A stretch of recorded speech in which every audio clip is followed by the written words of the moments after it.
Good morning, everybody. So we are going to now talk about some topics in chapter 27. So this lecture is on what's known as photon theory,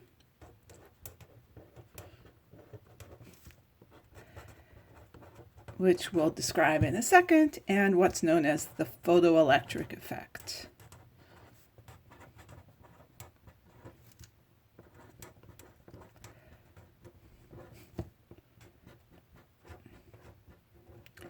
So, and just a reminder that if you want to see me in person, or at least I'm not really in person, but you see my face, that I will be having office hours on BB Collaborate at the normal office hours times on Wednesday and Friday.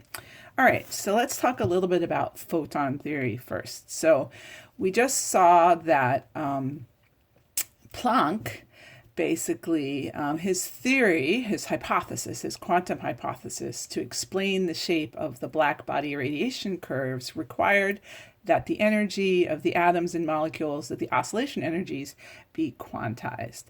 And then this led to a person you're probably quite familiar with, Albert Einstein, proposing a new theory of light. So in 1905, Einstein proposed a new theory of light.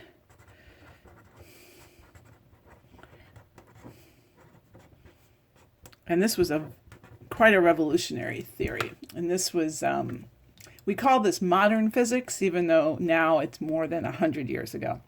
So what Einstein said was, if the oscillation energy is quantized, then the electromagnetic radiation that is emitted from these oscillating atoms must also be quantized. It must be emitted in packets, and he called these packets photons. Okay, so his theory basically, I'm just going to do a sort of a quick summary here, is that the electromagnetic EM radiation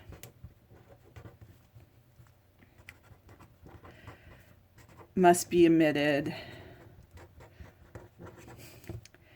in small packets, or quanta, as we refer to them, quanta. Okay, and the energy of each of these packets, so the energy, or quanta, and as we're going to see, he called them photons. So packets or quanta called photons, which is a great name.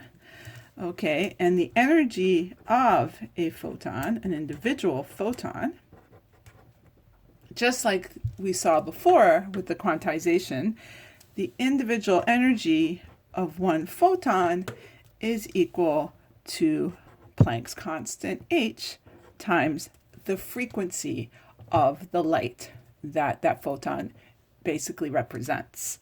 Okay, so each individual photon has this much energy. And then if you have a whole bunch of photons, then you just add up all the little HFs for all of the individual photons. So Einstein proposed this, and not only did he propose this, he went on to say that this picture of light as a bunch of little packets of energy HF, the evidence of this idea can be seen in experiments people were doing with something called the photoelectric effect. So this was a phenomenon that people were studying at the time.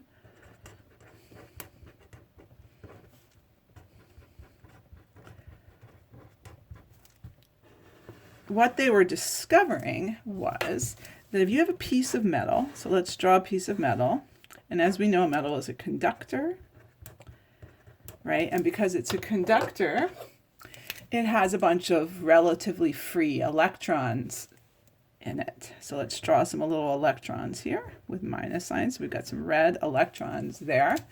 Okay, those are our electrons. And what they were seeing, what scientists were seeing, was if you send light in, so here's some light coming in, okay, and I'm drawing it like a little wave, Okay, so some electromagnetic radiation doesn't have to be visible light. It could be ultraviolet, for example. So here's your electromagnetic waves coming in. It has a certain intensity I, say, and a certain frequency F, okay, that you could cause the electrons to be emitted from the metal. This and this. So here's an electron being emitted, and this is what we call the photoelectric effect. It's light causing electrons. So basically electrons can be emitted from the metal. So light causing electrons to be emitted. And it turns out that if you analyze this experiment treating light as a wave, or you analyze this experiment treating light as a particle, you get two different results. And one of them matches what actually happens and the other one doesn't. Okay, so if we start with saying, what if we analyze this experiment and say that light is a wave? So if we say that light is a wave here, then what would happen?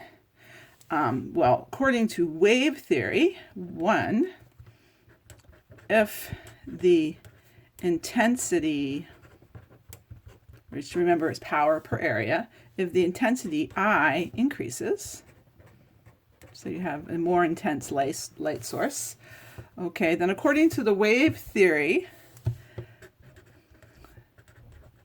the number of electrons and the maximum kinetic energy of the electrons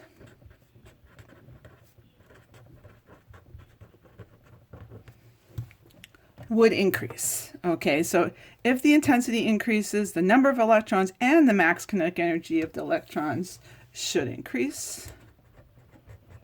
And this is because of the larger electric field involved with the higher intensity. Remember, intensity is proportional to electric field squared. Okay? And then the second thing that's true is that the frequency of the light should not affect the maximum kinetic energy. So the frequency F should not affect the maximum kinetic energy.